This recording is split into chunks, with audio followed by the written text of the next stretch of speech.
नमस्कार मित्रांनो, plain talk मराठीमध्ये तुम्हा सर्वांचं मनपूर्वक स्वागत आहे. मित्रांनो, राजा शिवाजी हा सिनेमा 1 मे 2026 रोजी रिलीज झाला होता. या सिनेमाचं बजेट काय आहे, या सिनेमाने आतापर्यंत किती कमवले आणि याचं फर्स्ट डे ओपनिंग कलेक्शन किती होतं ते आज आपण जाणून घेणार आहोत. चला तर मित्रांनो, जास्त वेळ न घेता व्हिडिओला सुरुवात करूया. मित्रांनो, राजा शिवाजी या सिनेमाचं बजेट होतं 100 कोटीच्या आसपास आणि या सिनेमाचे OTT राईट्स विकले गेलेत 95 करोडमध्ये. या सिनेमाचे म्युझिक राईट विकले गेलेले आहेत 28 करोडमध्ये आणि या सिनेमाचे सॅटेलाईट राईट विकले गेलेले आहेत 70 करोडमध्ये. म्हणजेच या सिनेमाचं बजेट होतं 100 कोटी आणि या सिनेमाने ओव्हरऑल कमवले आहेत 193 कोटी. म्हणजेच 93 कोटीचा निव्वळ नफा या सिनेमाने रिलीजच्या आधीच कमवलेला आहे.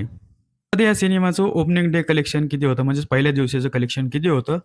बॉलिवूडमधून पहिल्या दिवसाचं कलेक्शन होतं 3,35,00,000 रुपये आणि या सिनेमाचं मराठी बॉक्स ऑफिस कलेक्शन होतं 8 करोडच्या जवळपास. म्हणजेच 12 करोडच्या जवळपास या सिनेमाने पहिल्या दिवशीचं कलेक्शन केलेलं आहे. हिंदी ऑडियन्सचं तुम्हाला माहितीच असेल की त्यांना छत्रपती शिवाजी महाराजांच्या भूमिकेमध्ये रितेश देशमुख हा शोभत नव्हता, म्हणून त्यांनी जवळपास पाठ फिरवली असू शकते. पण मराठी ऑडियन्सने या सिनेमाला अक्षरशः डोक्यावर घेतलेलं आहे आणि मी हेही सांगतो की हा सिनेमा येणाऱ्या दिवसांमध्ये 500 करोडच्या आसपास नक्कीच जाईल.